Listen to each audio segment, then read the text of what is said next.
Hello বন্ধুরা, আজ হচ্ছে আমাদের পুরুলিয়াতে থার্ড দিন। তো আমরা সকালবেলা সবাই রেডি হয়ে নিয়েছি। আদার্স যে পয়েন্টগুলো আমাদের দেখার বাকি ছিল সেই পয়েন্টগুলোই আমরা আজকে দেখতে যাব। তো এই যে দেখো চেয়ার পাতা হয়েছে, এগুলো রাত্রেবেলাতে এখানে যদি তোমরা বলো রিসর্টে চিকেন বানিয়ে দিতে, তো ওরা চিকেন বানিয়ে দেয়, স্পেশাল একটা চিকেন। আর তারপরে তো আমরা এখানে ব্রেকফাস্ট করে নিয়েছিলাম। আমাদের ব্রেকফাস্টে ছিল লুচি, জিলাপি, ডিম সিদ্ধ, ডিম অমলেট, চাইলে তোমাদেরকে ডিম অমলেটও দিয়ে দেবে। তো আমরা সবাই খাবার টাবার খেয়ে বেরিয়ে পড়েছিলাম। তো চলো, এই যে আশেপাশের সিন দেখতে দেখতে আমরা এবার বেরিয়ে যাব।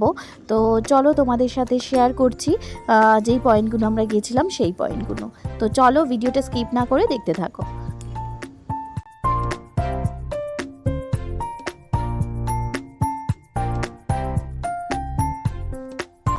তো যে পয়েন্ট আমরা ফার্স্ট এসেছিলাম, তো সেইটা হচ্ছে যে মার্বেল লেক। তো এই যে দেখো, এটা হচ্ছে যে মার্বেল লেক যাওয়ার রাস্তা। আর এখানে হচ্ছে যে গাড়ি পার্কিং করে এখানে সবাই।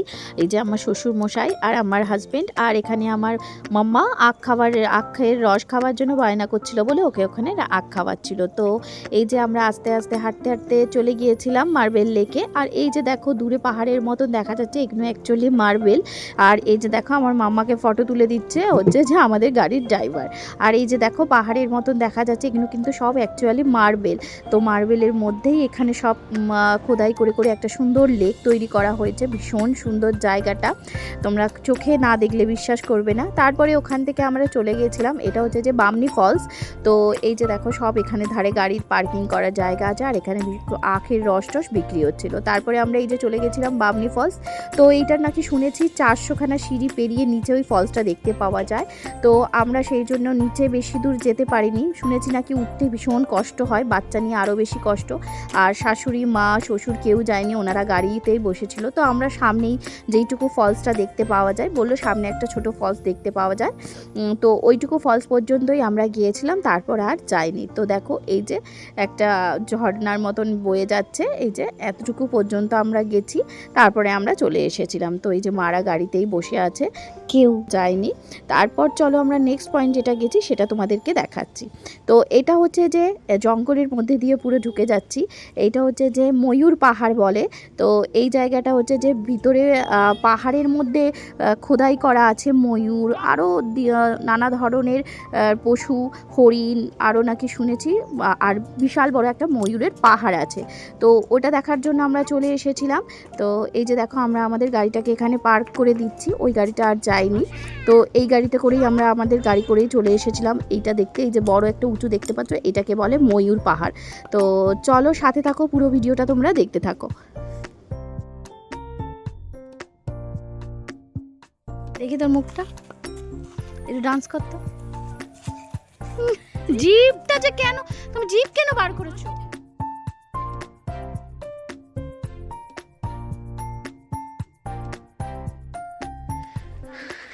খুব সুন্দর, খুব প্রাকৃতিক সৌন্দর্যই আলাদা। তো এই দেখো যে ময়ূরের মধ্যে দেখো কত রকম ডিজাইন করা আছে, এগুলো সব খোদাই করে করেছেন, যিনি শিল্পী করে গেছেন, নাকি কলকাতারই কোনো শিল্পী করেছে শুনলাম। এই যে দেখো এখানে কচ্ছপ এঁকেছে, তারপরে এই যে আমার মা দাঁড়িয়ে আছে, এই যে এই পাহাড়ের মধ্যে খোদাই করে করে কচ্ছপ এঁকেছে, তারপর আরও অনেক কিছু দেখাচ্ছি দাঁড়াও। তো এই দেখো পুরো জঙ্গলের মধ্যে পুরো, এখানে নাকি শুনেছি হাতিও আসে।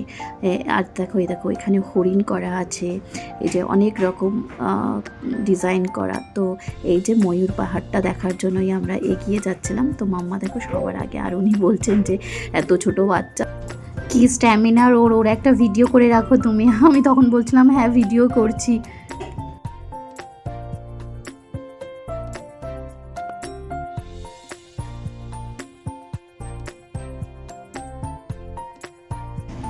আর উনি কিন্তু আমার মাম্মাকে ধরে উপরে ওঠাচ্ছিল, আর শ্বশুরমশাই পিছনে ছিল, আর আমি পিছনে ভিডিও করছিলাম। তো দেখো অনেকটা উপরে উঠে গেছি। তারপরে আমি ওকে বলছি যে উপর থেকে নিচে নেমে আসতে, কিছুতেই উপর থেকে নিচে নেমে আসছিল না, আরও কান্নাকাটি করছিল। কাঁদছোটা কেন? চিন্তা করো, উপরে উঠবে আরো, এত উপরে আমরা নিজেরাই উঠতে পারছি না, কাঁদছে। আসো আসো,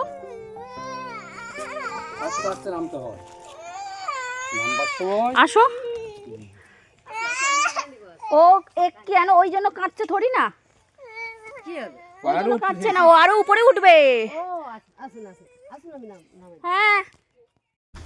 তারপরে যেই মহিলা আমাদের গাইড ছিলেন সেই মহিলার ওকে কোলে নিয়ে নিচে নামিয়ে দিয়েছে, আর ওর বাবাকে বলছে চলো তুমি উপরে চলো আমাকে নিয়ে। কিছুতেই ও পাহাড় থেকে নিচে নামতে চাইছে না। তারপরে এখান থেকে আমরা সোজা বাড়িতে চলে গিয়েছিলাম, কারণ লাঞ্চের টাইম হয়ে গেছিলো। এই যে আমাদের সুন্দর করে লাঞ্চ সাজিয়ে দিয়েছিল। লাঞ্চ করার পরে আমরা আবার বেরিয়ে পড়েছিলাম, কারণ আমাদের লাস্ট দিন ছিল বলে সেদিনকে আমরা আরেকটা ফলস দেখা বাকি ছিল, সেই ফলসটা দেখতে চলে এসেছিলাম ওনাদের গাড়ি নিয়ে। তো চলো তোমাদেরকে দেখাচ্ছি ওই ফলসটা। তো ফলসটার নাম ছিল ঘাগকচা ফলস। তো চলো তোমাদেরকে দেখাই। ফলসটাও অনেক দূর, জঙ্গলের মধ্যে দিয়ে যেতে হয়। তো মারাও কেউ আসেনি, শাশুড়িও কেউ আসতে পারেনি, আমি আমার বর আর আমার মাম্মাকে নিয়ে গিয়েছিলাম। তো চলো দেখাই। ফলসটা ভীষণ সুন্দর ছিল। তো চলো ভিডিওটা তোমরা দেখতে থাকো।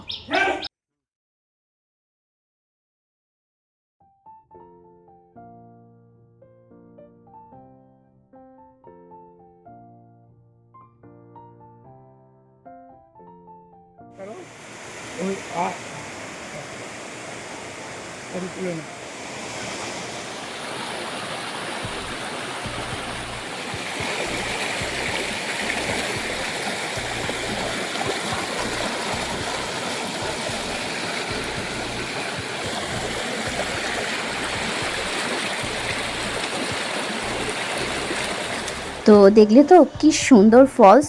তো এই যে আমরা ফলস থেকে দেখে এবার বাড়ির দিকে রওনা হচ্ছি। দেখো এটা হচ্ছে যে চারিপাশের ভিউগুলো এত সুন্দর লাগছিল। তো এটাই ছিল আমাদের লাস্ট পয়েন্ট, অনেকটা বিকাল হয়ে গিয়েছিল। তো আমরা রিসর্টে ফিরে গিয়েছিলাম। এটা ছিল রিসর্টের এখানকার সব স্টাফরা। তো এটা পরের দিনের ভিডিও। তো আমরা ভোরবেলা বেরিয়ে গিয়েছিলাম। তো খুব সুন্দর একটা পুরুলিয়ায় দিনগুলো কাটালাম। তো ভীষণ সুন্দর ছিল জায়গাগুলো, পরিবেশটাও খুব সুন্দর। আর সেই শুনশান রাস্তার মধ্যে দিয়ে আমরা যাচ্ছি, জঙ্গলের মধ্যে দিয়ে। তো তোমরা যদি গাড়ি নিয়ে আসো তোমাদের খুব ভালো লাগবে। ওখানকার স্টাফরাও খুব ভালো ছিল, খুব মিশুকে, ওদের মেনটেনেন্স খুব ভালো ছিল। আর আজকের জন্য ভিডিওটা এখানেই শেষ করছি। তোমাদের জন্য কিছু ফটো রেখে গেলাম। তোমরা সবাই ভালো থেকো, সুস্থ থেকো। আজকের জন্য টাটা, আবার দেখা হবে নেক্সট ব্লগে।